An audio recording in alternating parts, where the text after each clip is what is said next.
Party अवैध रूप से यहाँ पे बिना परमिशन के या बिना लेआउट के यहाँ पे अवैध प्लाटिंग का काम कर रहे हैं। ये चौक जो है वो ठिकाना बन चुका है। यहाँ पर कई दलाल भी रहते हैं जो अवैध प्लॉटिंग की जो है जमीन बेचते हैं। राजधानी रायपुर में शहर के चारों तरफ अवैध प्लॉटिंग का काम किया जा रहा है। सड़क के ठीक ऊपर में अवैध प्लॉटिंग का काम चल रहा है, लेकिन शायद या तो अधिकारियों को दिखता नहीं या सीधी सीधी मिली भगत है। नियमानुसार हम प्रयास करते हैं, हमारे यहाँ से उनको नोटिस दे करके हटाने की कार्रवाई चलती रहती है। इसके लिए जो है रजिस्ट्री रोकने या नहीं रोकने के संदर्भ में जो है निगम प्रशासन की ओर से हम कोई टिप्पणी नहीं कर सकते हैं।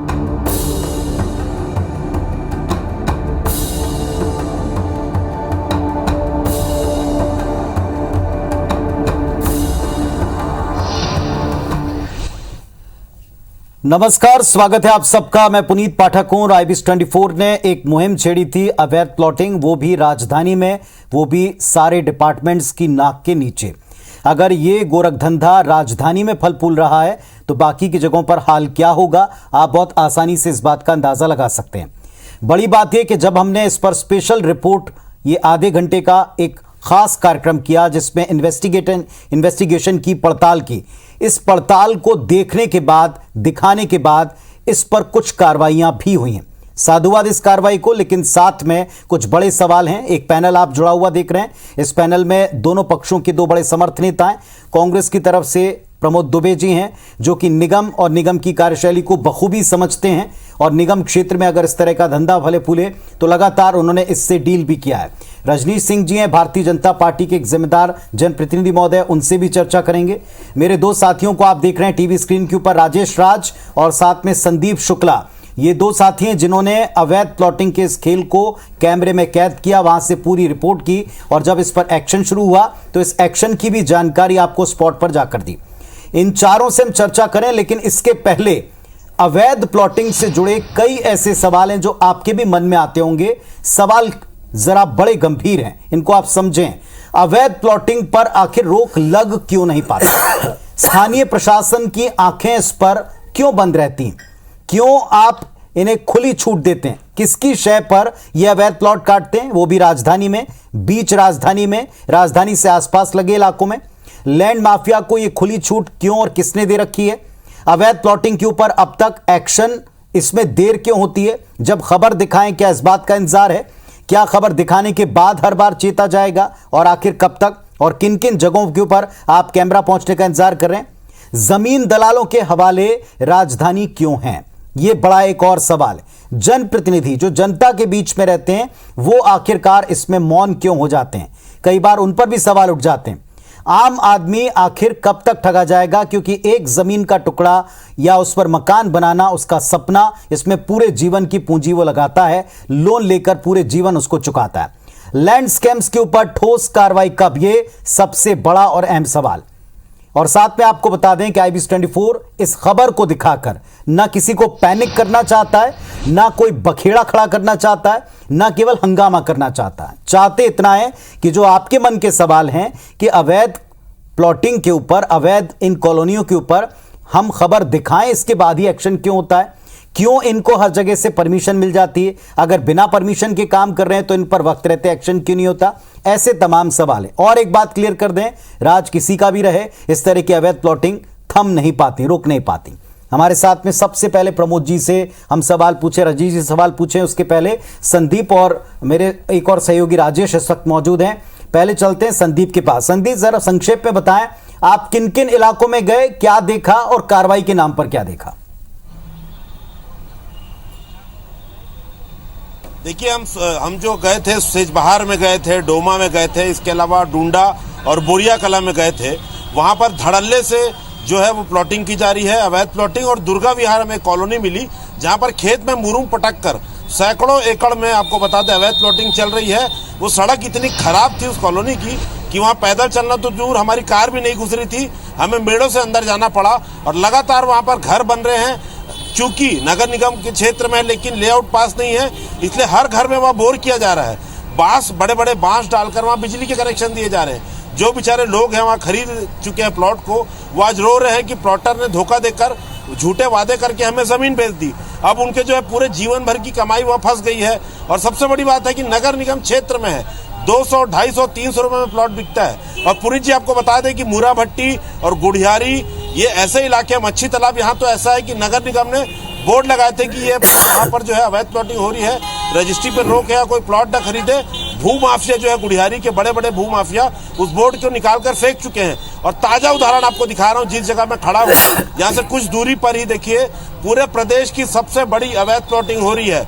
आपको बता दें कि यहाँ पर फाफड़ी चौक से मात्र 200 मीटर की दूरी पर सबसे बड़ी अवैध प्लॉटिंग हो रही है। यहाँ पर 12,000 रुपए वर्ग फुट पे अवैध प्लॉट बेचा जा रहा है। और एक एक प्लॉट जो है वो 1.5 से 2 करोड़ रुपए का है, आप सोचिए, और फाफड़ी से 200 मीटर की दूरी पर। अब ये तो बात हो गई, हमने एक बात करी कि लोगों को जो घर बना लेते हैं उनके जीवन भर की कमाई कैसे पूरी धंस जाती है, जीवन भर उनके जो है संकट रहेगा। लेकिन अब चोरी कैसे हो रही है, राजस्व कैसे, राज्य शासन को देखिए करोड़ों की चपत कैसे लगा रहे हैं। जहां पर अवैध प्लॉटिंग चल रही थी, हमने खबर उठाई तो क्या किया भू माफिया ने, उस पर अब इन्होंने नया उपाय निकाल लिया है कि ये क्या करते हैं कि अगर समझिए अगर 200 फुट का चौड़ाई है सड़क का, तो वो 30 फीट क्या करेंगे, उसको सार्वजनिक रास्ते के लिए कागज में दिखा देंगे कि उन्होंने दान कर दिया। अब उसके दोनों तरफ वो क्या करेंगे, छोटे प्लॉट काटेंगे।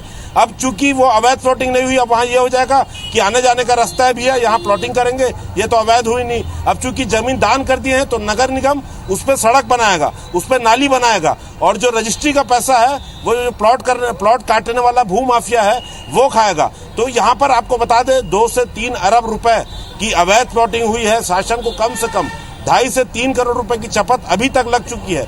रजिस्ट्रियां लगातार जारी है। नगर निगम ने पंजाब को चिट्ठी लिख दी है कि आपको रजिस्ट्री नहीं करना है, आप नियम अनुसार कार्रवाई करें, लेकिन धड़ल्ले से रजिस्ट्री हो रही है। चलिए, तो उन अधिकारियों से और जनप्रतिनिधियों से बिल्कुल ये कहना चाहेंगे कि अगर आप कार्यक्रम देख रहे हैं तो फाफड़ी के बाद जांच करा दे, कार्रवाई होगी तो समझ में आ जाएगा कि किसकी क्या नीयत है, और यही हम बात कहना चाहते हैं। जी चलिए, तो संदीप ने यह भी बताया कि कैसे नियमों को तोड़ मरोड़ कर काम हो रहा है, यह भी बताया कि अगर निगम कार्रवाई करना भी चाहे तो उसके कैसे तोड़ निकाल रहे हैं ये वो माफिया। लेकिन जब ये कैमरे पर नजर आता है, जब ये लोगों को समझ में आता है, जब ये हमारे समझ में आ रहा है, आपके समझ में आ रहा है, तो क्या अफसरों को समझ में नहीं आ रहा? ये एक अपने आप में बड़ा सवाल है। हमारे साथ में संदीप के अलावा राजेश राज भी। राजेश, आप भी बहुत संक्षेप में बताएं किन इलाकों में आप गए और कुछ कार्रवाइयों की तस्वीरें एक्शन के तौर पर हमने आज ही देखी, उसके बारे में बताएं।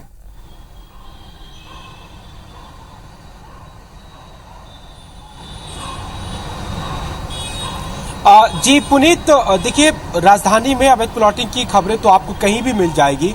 राजधानी के जिस भी हिस्से में आप निकल जाइए आपको अवैध प्लॉटिंग की तस्वीरें दिखेगी। आपको नहीं, सबको दिखती है। हम चूंकि जन सरोकार से वास्ता रखते हैं, हम वो चीजें दिखा देते हैं। जनप्रतिनिधियों को भी पता है, अधिकारियों को भी पता है। अब वो कार्रवाई क्यों नहीं करते हैं उनसे पूछेंगे। पैनल में बैठे हैं जनप्रतिनिधि, आपसे उनसे सवाल भी करिएगा। और हम तो अधिकारी से पूछते ही रहते हैं, लेकिन वही रटा रटा है और घुमावदार जवाब होता है कि शिकायत मिलती है, कार्रवाई होती है। संक्षेप में आपने बताने को कहा, रायपुर का जो सड्डू इलाका,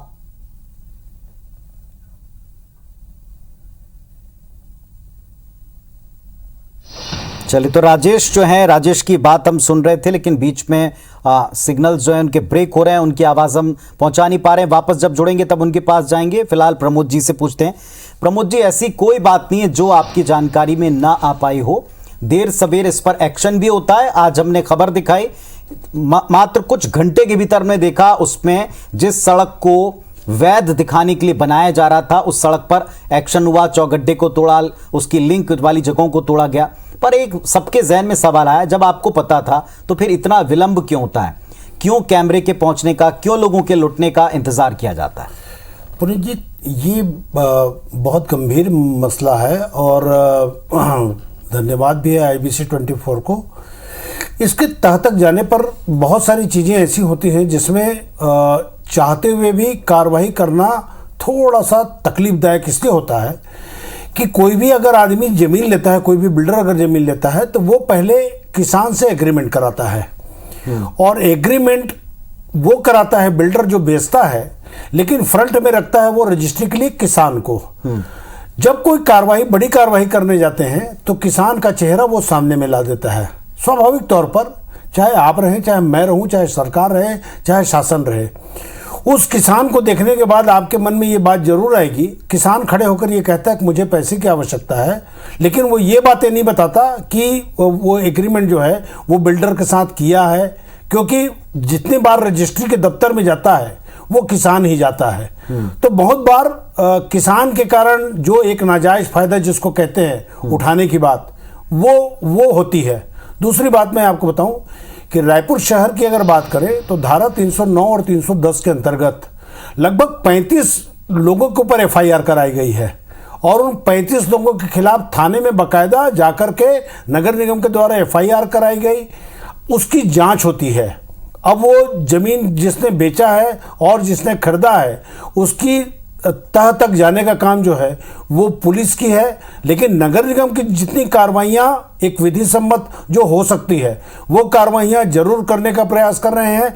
और जहां तक फाफाडी के पास 200 मीटर की बात आपके माननीय संवाददाता ने बताई है, तो स्वाभाविक तौर पर 24 घंटे के अंदर हम स्वयं वहां जाकर के जो चीजें आप दिखा रहे हैं उसकी तह तक के जाकर के जो अगर गलत काम कर रहा होगा उसकी कार्रवाई आपके चैनल के माध्यम से हम बताना चाहेंगे कि बड़ी कार्रवाई करेंगे और दोबारा ऐसे लोगों को सीख भी मिलेगी, ये भी हम आपको विश्वास दिलाते हैं पुनीत जी। लेकिन हाँ, ये बात सच है कि मुखौटा किसी और का होता है, लेकिन स्वाभाविक तौर पर आपके चैनल में हो, चाहे कोई भी हो, चाहे अधिकारी हो, चाहे मुख्यमंत्री हो, चाहे वो हो, जब किसान का चेहरा जब सामने में आता है तो स्वाभाविक तौर पर एक लोगों के मन में बात आ जाती है कि नहीं भाई किसान बेच रहा है। तो उसके पीछे के जो बिल्डर लोग होते हैं, चूंकि हम कागज के आधार पर ही बात करेंगे, हम जो रजिस्ट्री दफ्तर में आता है उसकी भी बात करेंगे, लेकिन पुनीत जी एक बात ये भी बताना चाहूंगा कि अभी खसरा नंबर पर बैन लगाया गया है।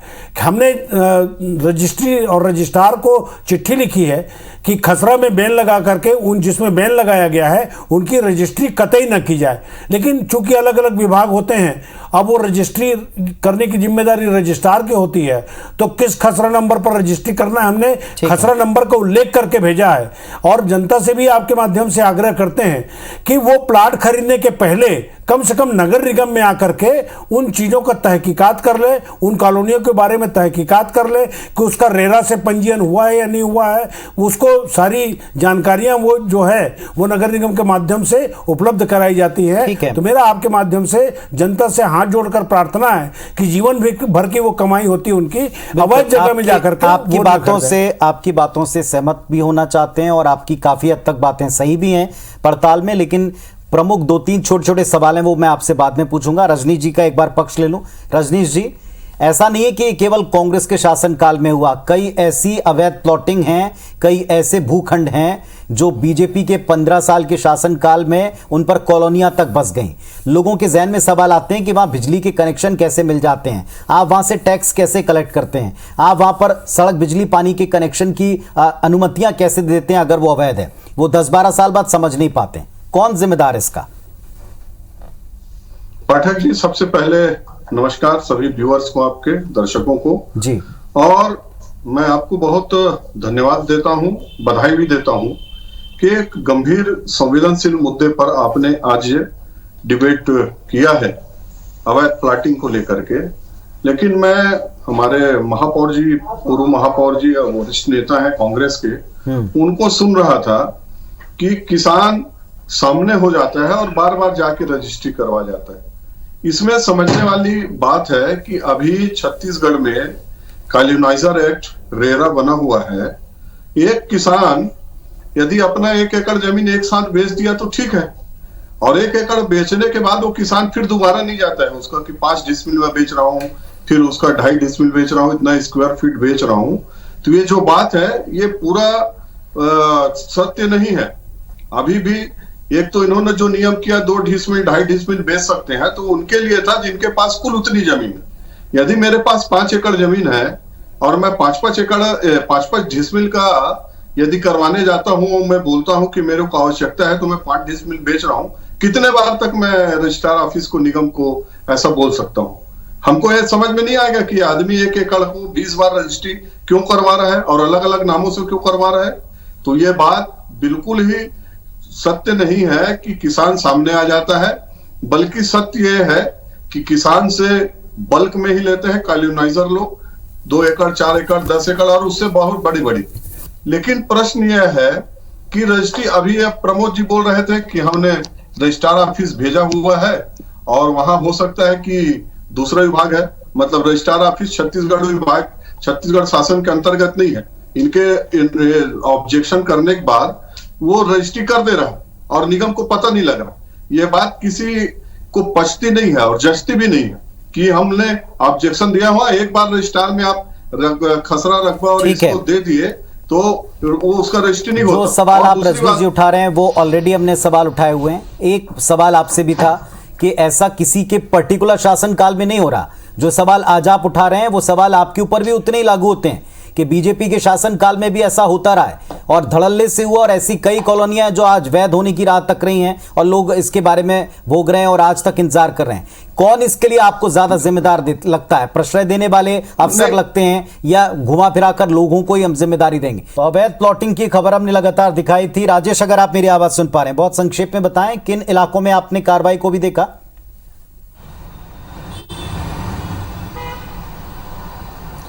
जी पुनीत, हम पहुंचे थे सड्डू के इलाके में। वहां पे परसूली डी में बड़े पैमाने पे अवैध प्लॉटिंग हो रही है। वीआईपी सिटी के सट करके लगा हुआ है और करीब 80-90 एकड़ की जमीन बताई जाती है जिसपे पूरी तरह से अवैध प्लॉटिंग की जा रही है मुरुम डाल करके। और वहीं पे हमने एक तस्वीर दिखाई थी जिसमें अवैध प्लॉटिंग करने वालों ने तो हद ही पार कर दी थी। पूरा सीसी रोड बना दिया था, नाला बना दिया था, ये बताया कि ये अप्रूव्ड कॉलोनी है और इस तरह से वो प्लॉट बेच रहे थे। हमने वो खबर दिखाई, उसके बाद आज सुबह ही खबर दिखाई और दोपहर को राजस्व विभाग की टीम वहां पे पहुंची और जेसीबी से पूरी तोड़ और जो सीसी रोड थी उसको तोड़ दिया, नाली को भी तोड़ा और कुछ अवैध निर्माण थे उसको भी तोड़ दिया। एक जगह और गए थे हम जहां की तस्वीर हमने दिखाई, वो थी विधानसभा और मांडर की जो रोड है, वहां पे बड़े पैमाने पे अवैध प्लॉटिंग की जा रही है। और मजे की बात ये पुनीत वहां पे कि जो मुख्य सड़क है और अवैध प्लॉटिंग जहां से शुरू होती है उसके बीच की एक सरकारी जमीन है।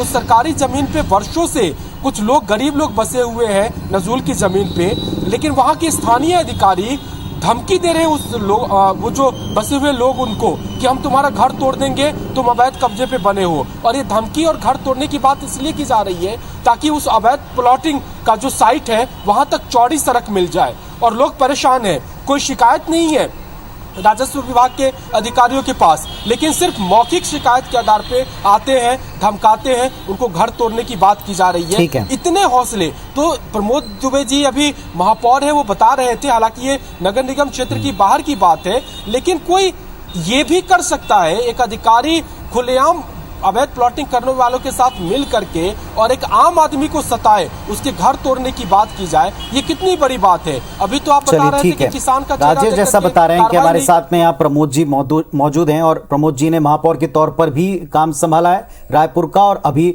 सभापति के तौर के ऊपर भी वो काम देख रहे हैं। लेकिन प्रमोद जी, एक मूल प्रश्न सबके दिमाग में रह जाता है, ये सारी अनुमतियां देखिए सब एक दूसरे से लिंक है। टाउन एंड कंट्री से जब तक अप्रूव ना हो, जब तक लैंड का यूज ना बदले, जमीन खेती किसानी से जब तक आप शहरी आवासी उसमें ना कन्वर्ट कर दें, तब तक आप उस पर अनुमतियां नहीं देते। ये सारी अनुमति मिलने के 10-12 साल के बाद जाकर किसी को पता चले कि उसकी पूरी कॉलोनी अवैध है, तो वो क्या करेगा उसके समझ में नहीं आता। ये अनुमतियां देने वाले अधिकारी कभी घेरे में नहीं आते? पुनीत जी, बात इस चीज का है कि जब तक के ऊपर के town and country planning department से लेकर जब तक सारे लोगों की मिली भगत ना हो, इतना बड़ा कोई काम नहीं कर सकता पुनीत जी, पहली बात।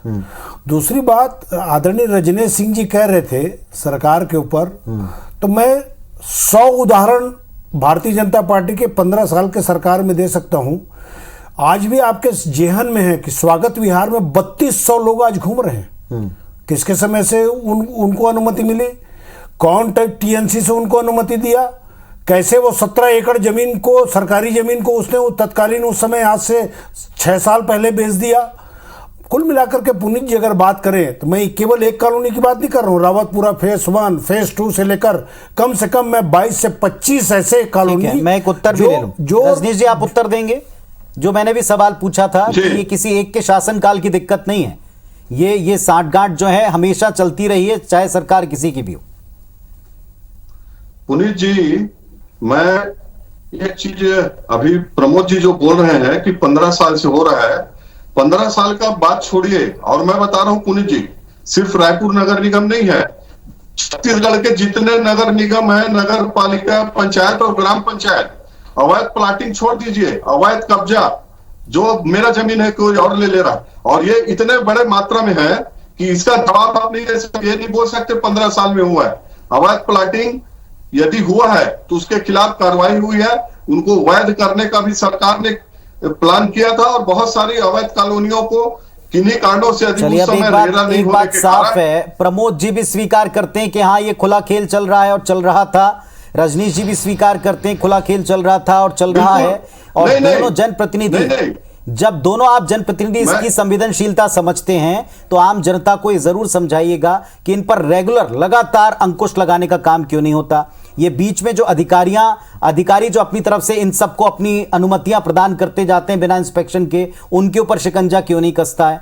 और ये बिल्डरों के हौसले इस कदर कैसे हो गए कि सरकार किसी भी की रहे वो अपनी सांठगांठ करके काम चलाते हैं। इसके उत्तर जरूर जनता को मिलने चाहिए। हम फिर कोशिश करेंगे इन चीजों को दिखाते रहने की, और कार्रवाइयां होंगी उसको भी दिखाएंगे कि हाँ इस पर कार्रवाई हुई। फिलहाल आप सबका शुक्रिया अदा करते हैं पैनल पर आकर अपनी बात रखने की। नमस्कार।